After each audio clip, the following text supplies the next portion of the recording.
Hello, my loves. Welcome to this very first episode of the Astrology Coven. I am so excited to have spent time creating this, and it's taken a while to come to fruition. It has taken a while to navigate how I want to blend astrology, mythology, lived experiences. If you're new to my world, I do astrology by embodiment. It's beautiful wisdom, it is incredible wisdom, but where we get the most changes of life is by embodiment. And the witch's chart is an incredible place to really start navigating, healing our witch wound and reclaiming things that we want, allow ourselves to desire things that we want, be connected to ourselves, be connected to the earth, be connected to the cosmos, be connected to anything and everything that sets your heart on fire. And so these episodes are going to be dropping weekly, and they are going to be about different archetypes, different dark feminine energies, different asteroids each week as we move through the rest of the year. I cannot believe we're nearly like a third of the way through August. It's just, wow. Time felt like it was slowing down a couple of months ago, and now it sort of feels like it's ramping back up again. And there's so much information out there, so much incredible information out there. But I want to help you slow down and to come back into your own body, to just take all the wisdom that you have been learning and gathering over the last, probably decade, but really more so in the last 5 to 6 years since, the online world has really ramped up. And there's so much information, there is so much noise. And if you're here listening to this and you've chosen to listen to my podcast, please know that it is with such deep gratitude and a grateful heart, because I know that you could be listening to somebody else, someone different. So if you are listening to this, I am deeply grateful that you are here. Please know that it is unfiltered, it is raw. I don't cut, I don't edit. You will probably hear me flicking my notepad with my notes. I've got like 4 pages of notes for this episode. Please also know that I keep things simple. Astrology doesn't need to be complicated, and we can get too much into the messiness of it. And it is, it is a modality, it is wisdom that takes decades to really deeply understand a lot. It is so layered, and it's up to you to sort of choose where you go with it and how you bring it into your practice and how you bring it into your daily life and everything like that. A little share story of my evolution with astrology actually started with archetype work, and a number of years ago I did an archetype experience. Like, I was a part of it, I was a guest, I was a participant, and it changed the way I viewed myself. It changed the way I saw myself. I knew there was different parts of my life, different parts of my personality that wanted to come out and play, that wanted to be seen, that wanted to be expressed. And I never knew how to access it. I never knew how to, have a relationship with different parts of myself. And if you, again, don't know me that well, I am also trained in shadow work as well. I've trained with a psychologist around shadow work, and I did that for a number of years as well. So my work will always have that blended astrology, shadow work, self-liberation type of energy to bring into your craft, however that looks for you. And again, just trying not to be so niched down with this. And this is for the witches, for the healers. You know you're here because you're here for whatever called you in, whoever you are, whatever you do as your profession. So these episodes are around the witch asteroids. They are also going to be about other things as well. I just find it so hard to keep to one thing. I think perimenopause has really ramped up my ADHD a little bit. I never really thought of myself as that type of person, but it seems to be more prevalent, and perhaps because of there's so much noise that I've been consuming, and I am air dominant in my chart, so the ideas are never ending. If you want to gain ideas on what direction to take, let me tell you, I have a whole toolbox full of them. And so just knowing that about yourself can be really, really helpful when you have air dominance. So my top 3 is air, water, and earth. So it's the whole process. It's like the idea comes in the mind.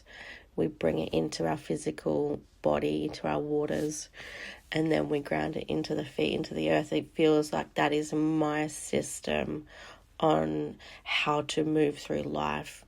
And I love the elements. I always love to bring the elements in and work with the elements in some way, shape, or form. I don't have a lot of fire in my chart, but I do a lot of candle work because I feel that my body needs that, that fiery energy from time to time to work with the power of fire. And so that's a little bit about me. Share with me in the comments a little bit about you and what you find most interesting about your chart. If you haven't done a lot of the asteroid work, it is really powerful, and it adds another layer into your birth chart. It's so great to know our Venus and our Mars and our moon and our sun and our Mercury and how they're aspecting and all of those wonderful things. But I find the asteroids so interesting. I find the feminine work so interesting. The mythology that is pouring through these asteroids is just, I am in a rabbit hole. I've never ever wanted to go to Egypt before, never in my life. And lately I've really been feeling the call that I want to go at some point. So I'm really, really deep into my studies around mythology and, all of those wonderful, wonderful times that, that feel alive in our body. And that's the whole point of archetype work and feminine embodiment work.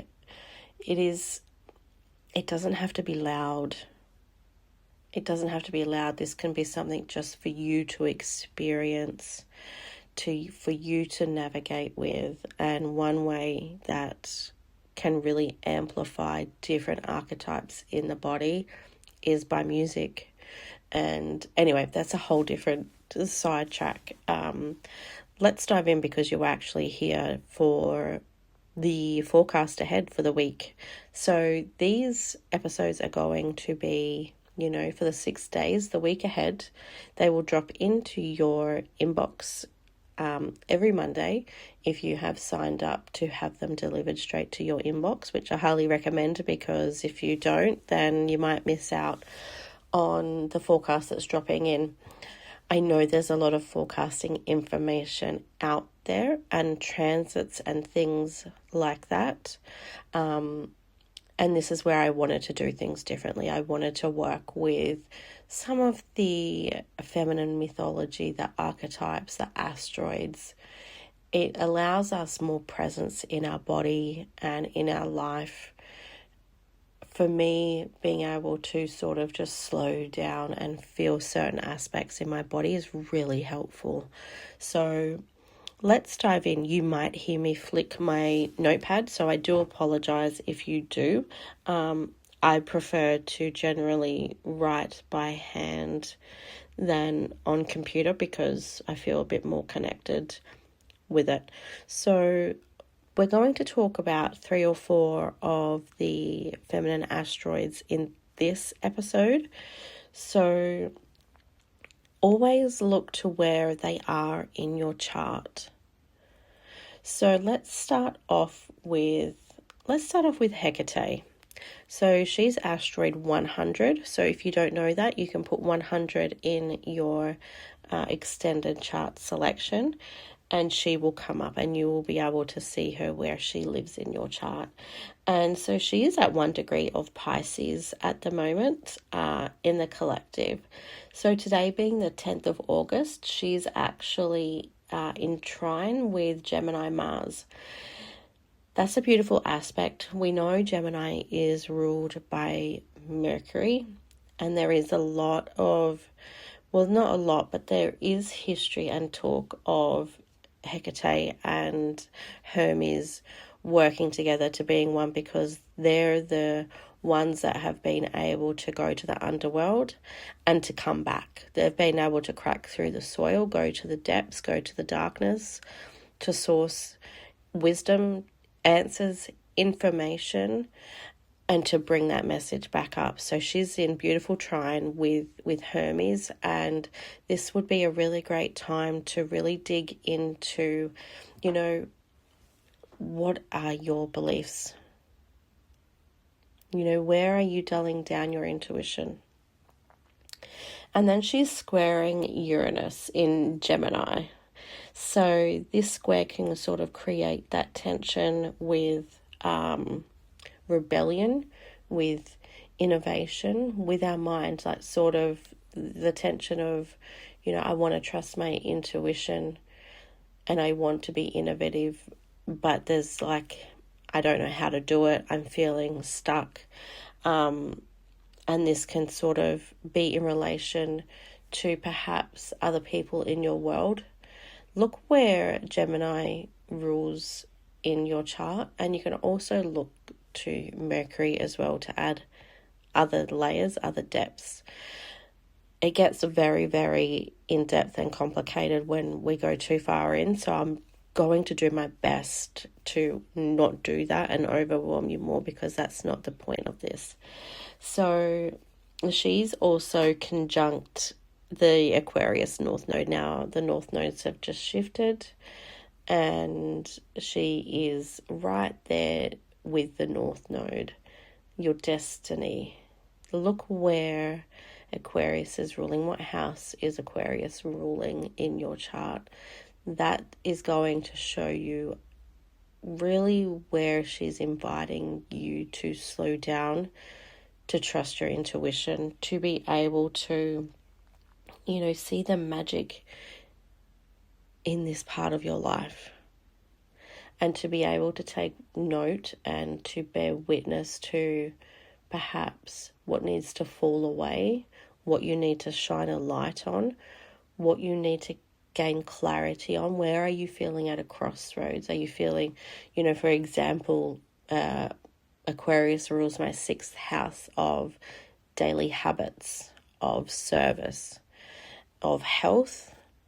And so this is sort of, the invitation of going down deep within my own soul and pulling out perhaps, shit I've been holding on to, bad habits around my health, bad habits around my service, and really, really sort of going, okay, I can go left and I can keep going down the bad rabbit hole of eating bad foods and not taking care of my health, or I can go right and I can actually start to bring forward and listen to my intuition around my food, around what I need to do, and start developing a ritualistic practice around that area of my life. It does not have to be boring. That's the great thing. And so on the, she's also in a really, really good aspect to Chiron in Taurus, the wounded healer. So there's communications around perhaps not feeling good enough, not feeling worthy, not feeling deserving, not feeling heard. Look where Taurus rules in your birth chart, and that's where Chiron is at the moment. So look at where perhaps you might feel that it's in harmony, that it is, going well, or perhaps there's a bit more of a crossroads there. Perhaps there's a bit more things, and perhaps there's a bit more protection that you need to have over that part of your life. Only you will know the themes that are going on in your life. And she is also in trine with Ceres in Gemini. So this is a beautiful, beautiful aspect, because we know Hekate helped Ceres, Demeter, find Persephone. Hekate was the one that heard the earth crack open and the cries, and she was able to help Demeter, Ceres, find Persephone in the underworld. So it's, giving that sort of beautiful connected energy into, mothering yourself, into mothering perhaps others. And you might feel that you have a little bit more of nurturing energy. And then on the 13th of August, she goes trine Mars, and Mars has just gone into Cancer. So when we're looking at this energy, it's giving that sort of, we know Mars is the god of war. We know Mars is, is our passion, is our drive, but it is also part of our frustrations. And knowing this can really help. So look where Mars is in your chart and start to take notice of the themes that are coming up around your passion. Perhaps your passions have changed. Perhaps, there's you can feel the shift. You can feel that you're at the crossroads with perhaps you thought maybe you were passionate about something and you're not anymore, or you found a new passion, and this beautiful aspect is just asking you to actually start walking down the road. Shine your torches, shine your light, mother yourself through it, be creative, connect in with your intuition, because we know that Mars is all about the intuition. Cancer is ruled by the moon. And when we go into that deep layer, it's looking at, illuminating light in the dark, and just allowing yourself to take notice of what's going on. And then that's what we want to look at in the main part. So Hekate is in Pisces. Look for where Pisces is in your chart, because that's going to give a lot of theme around what's going on. So I have Pisces in my 7th house of relationships, of contracts, of marriage. And so, I'm always attuned to other people, that because my moon is there as well. So it's just taking notice of where Pisces rules in your house, in your chart, and also taking notice of where we've got a lot of Gemini energy as well. So looking at where Gemini rules in your chart.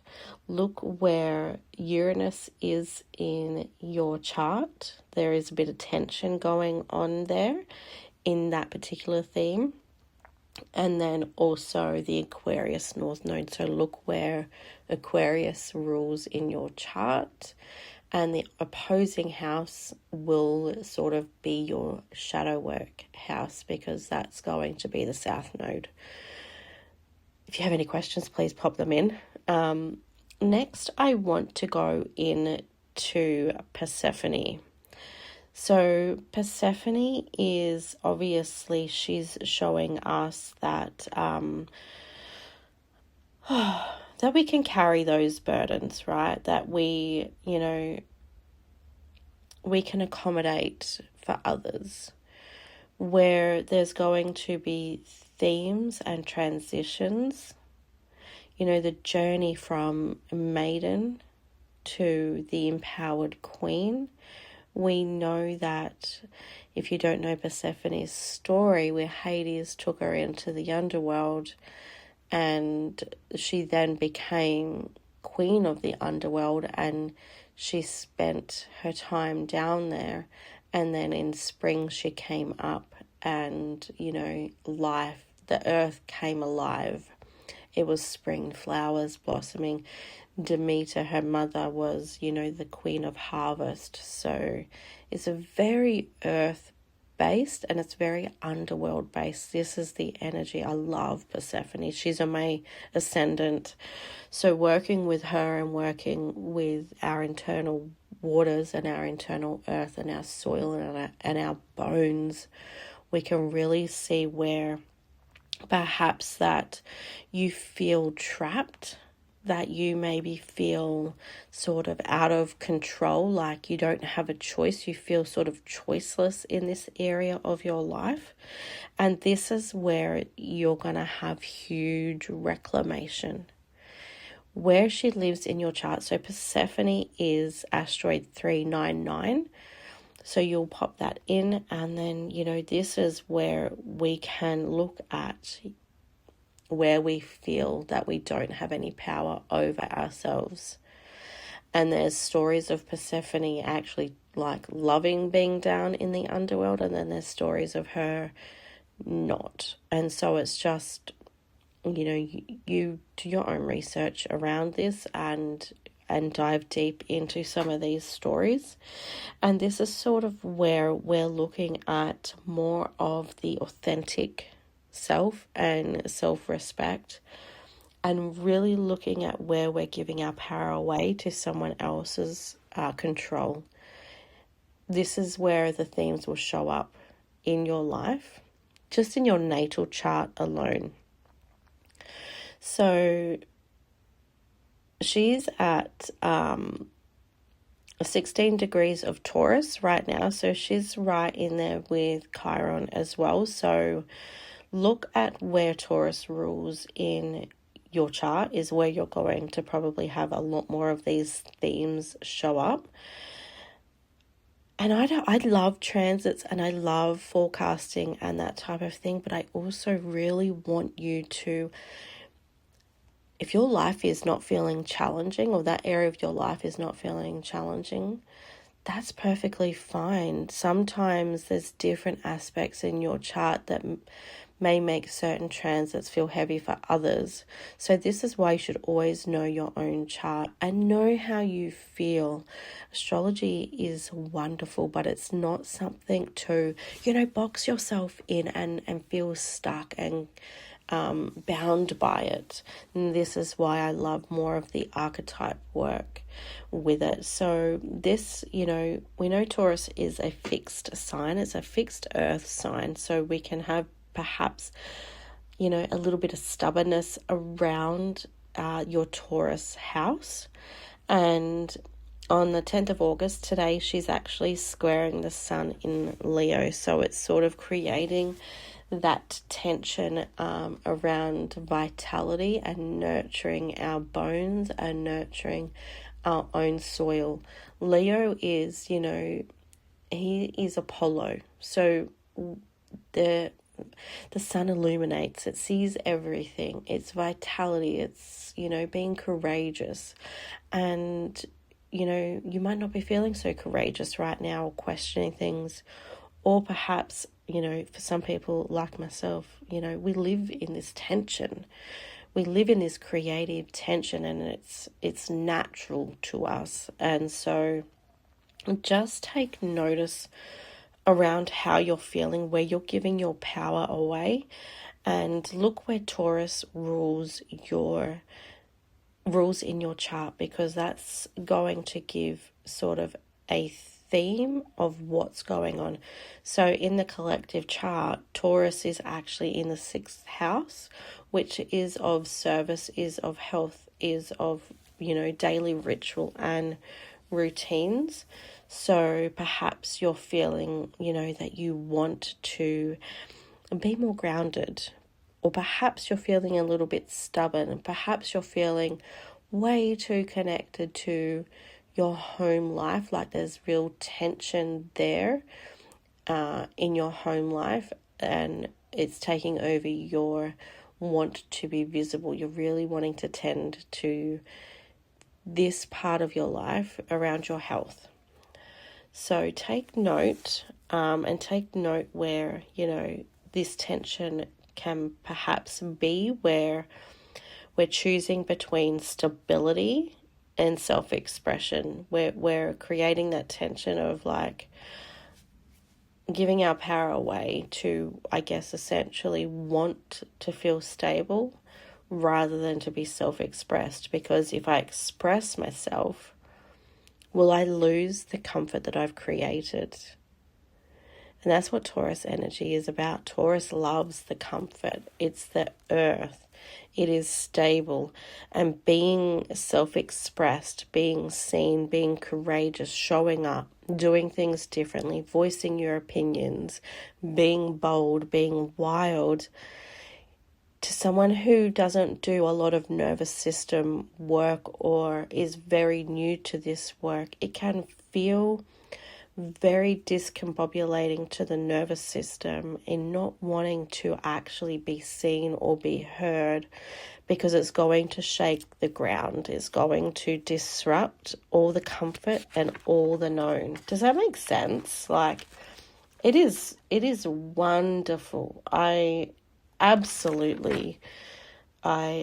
this work, and it's sort of, once you work with lived astrology and you decondition and you do the nervous system work, and we can be self-aware of all these patterns that we have, because we all have self-sabotaging patterns, but it's in that same way, learning to love them is what shadow work really is what energy work really is.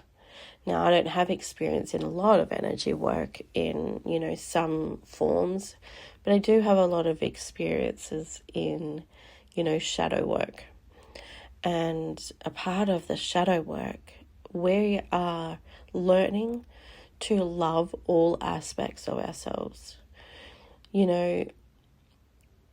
It's taken me a long time, and it's still a journey, to love that I love being a witch, and I love being connected to it. And there is always going to be different aspects of working with the witch wound and being visible and being seen. And it is wonderful. It is a wonderful place to be. And the more that we allow ourselves to be seen, whatever it is that you do and however it is that you show up, we recalibrate our nervous system, and we allow ourselves to have the things that we want and to be bold in what it is that we want. Like, we are in Leo season, and Leo is calling for that vitality energy. It is calling to be seen. And the lower road of Leo is, the egotistical type of way. But the ego is not a bad thing. And so it's, making amends with your desires of life. How is it that you want to live life? Like, every witch wants to live her life so differently. And that's where we get to own our own shadows and our own desires and live a more desire-led life. And with that, we're going to go into one of my favorites, Lilith. I actually did a little bit of deity work with Lilith some years ago, but I love to work with them in an archetypal sense, and I love to acknowledge her from that energy sensed power. I have little altars around my home, but I love the embodiment in my body for it. and it is humbling in ways that I really can't describe, and no doubt we'll get through in another episode, or if you have questions. But so Lilith is at 26 degrees of Sagittarius. Sagittarius is on our ascendant in the collective. Please find where Sagittarius rules in your birth chart. And please note where Lilith lives in your chart as well. So, for example, Sagittarius rules my 4th house of home, and I have Lilith on my 9th in whole sign, but 8th in Placidus. I probably connect a little more with my 9th, but I do feel her in my 8th a lot. So these are where the themes are going to come up. So Lilith she's going to want you to be having your own autonomy over your life in that area of your life.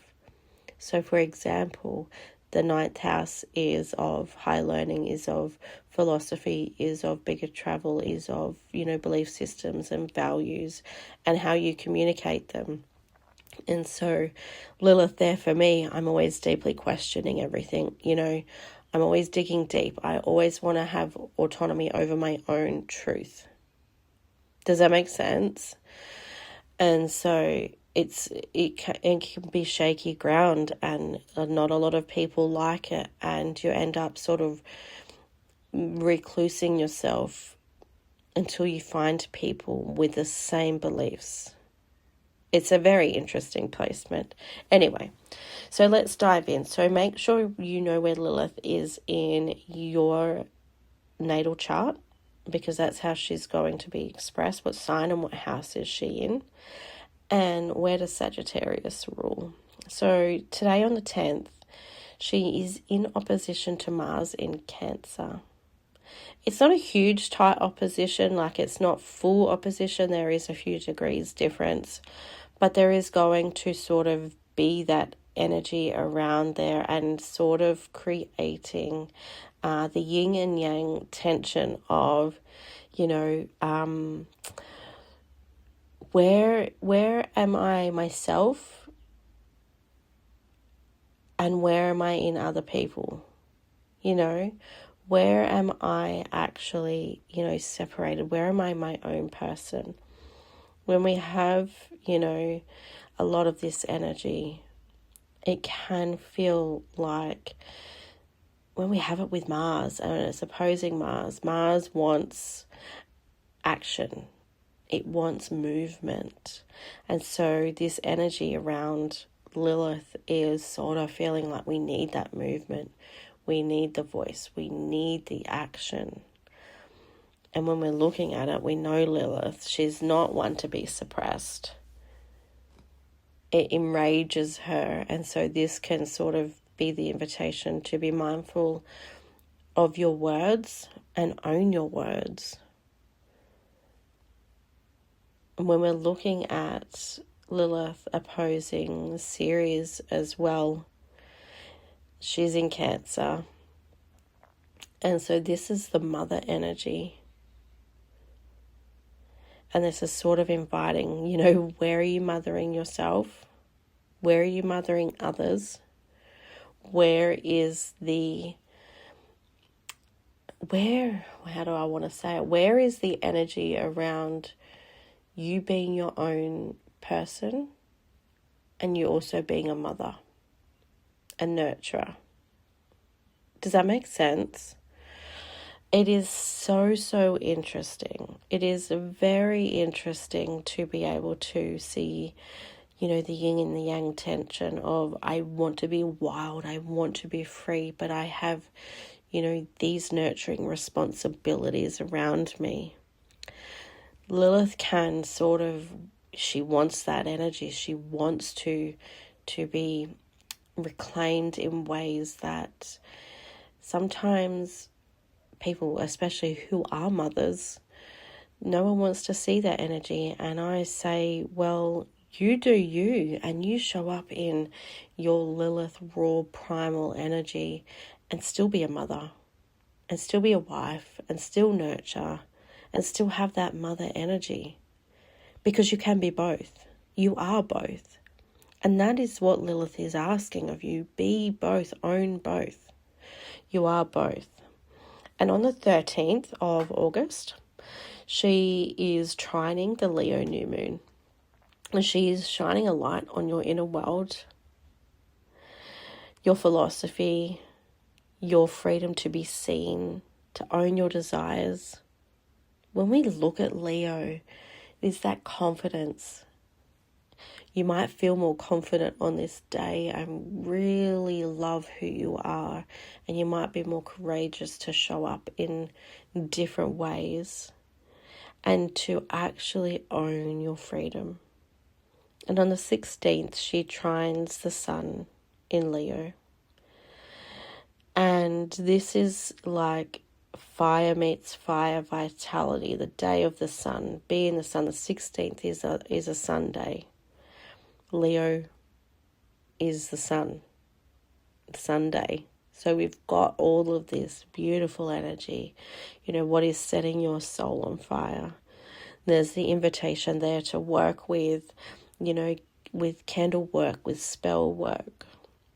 Use the orange, the yellow, the red.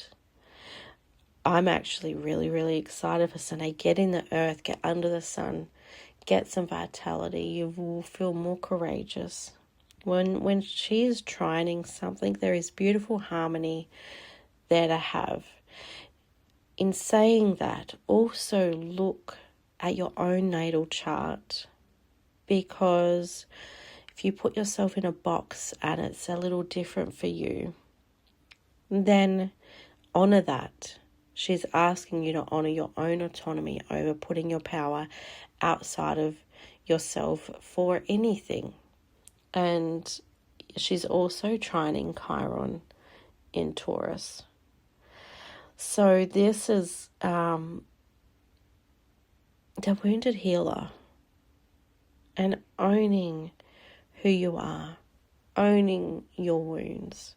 And you might feel more connected and actually see these parts of yourself as an actual gift rather than something to keep buried deep within.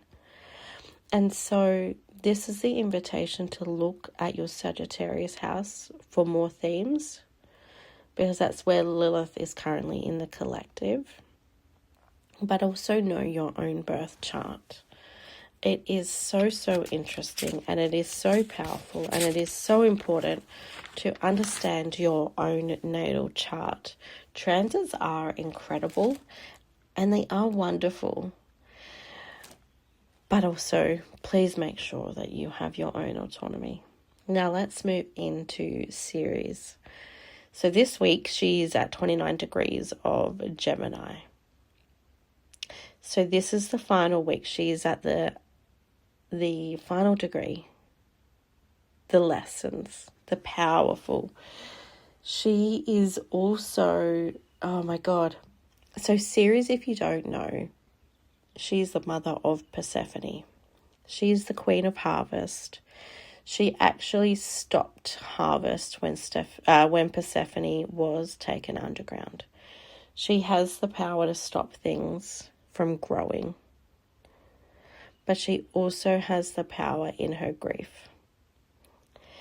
And Ceres she was the first asteroid ever found. She is the largest asteroid in the cosmos.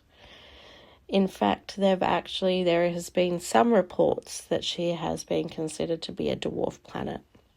There are some reports there that she was actually a planet, and now the asteroid is the core of that planet. So she is big in the sky. She is your mother energy. She is also where you may not have been mothered, where you felt abandoned, and where you need to mother yourself. And so when we're looking at Aries, I'm going to flick my page for a minute because I can't read my own writing at the moment. So Venus, she is squaring Venus in Libra, which can sort of create that conflicting tension around your desires, around your worth. This is a good time for you to start mothering your own inner world around your worthiness. She's conjunct Mars in Gemini. This is on the 10th, so this is today. So there's the fiery passion to be able to take action. She is trining the North Node Aquarius, which is just beautiful energy. She's sextile Taurus in Chiron. Your wounds are becoming wisdom. You are the wisdom keeper. You are the mother.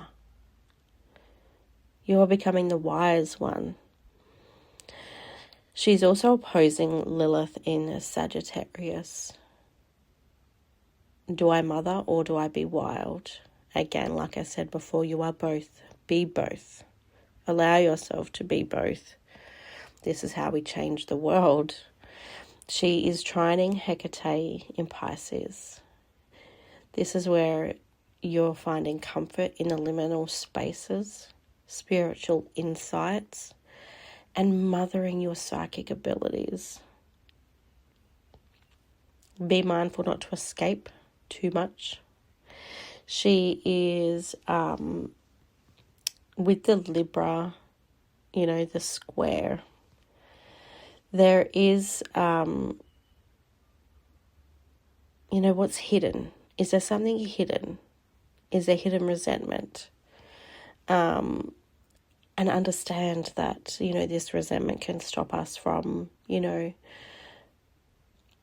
your own needs and not putting others above yourself all of the time. Obviously, if you're a mother, you naturally do that, but also tend to your own needs, and you can probably feel like that tension is building where, we really want to be able to perhaps receive care, receive love, receive abundance, and just take notice. On the 12th, she's squaring Neptune in Aries. So, that's another big sort of energy around feeling that tension around Neptune is not overly great in Aries, because Aries, god of war, Neptune wants to escape and be in the liminal spaces. So there is the tension of, wanting to take action, but also wanting to be in liminal spaces, but also being mindful of our, escapism tendencies is another really great way to look at it. And on the 13th, she moves into Cancer, and this is the home. So look where Cancer rules in your chart, and this is where you will start mothering yourself a little easier. There will still be, obviously, the thing with transits is they can be, self-contradictory. They can contradict each other, because while one amazing thing is happening over there, there's one challenging aspect the other way. And so I guess this is part of the reason why I never really share too much about transits, because they are that way inclined. But I also want, I love teaching mythology, I love astrology, I love these archetypes, and understanding where they land in your chart is a really, really beautiful place. So look where Gemini is in your chart, and look where Cancer is in your chart, because that's where she's transiting through. So she's leaving Gemini on the 13th, and she will be into Cancer. So perhaps, we're going from the mind to the water. So perhaps you've been mothering your mind, you've been learning a lot.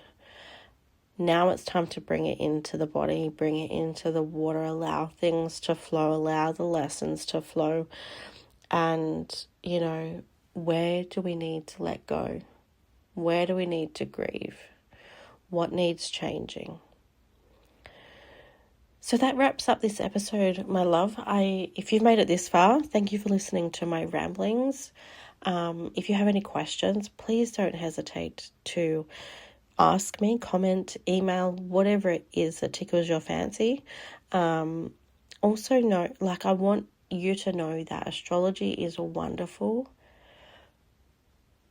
but you nurture yourself and you embody what you are on the day. And you give yourself the biggest amount of love. You show up with courage. You show up in your wisdom. You connect back into your practice. You slow down. You enjoy this life. And you go out there and you create whatever it is that you want to create in your life, because you have limitless amount of potential, and your potential is so unique and connected to you in many different ways. So remember to be yourself. I can't wait to catch up with you all next week on next week's episode.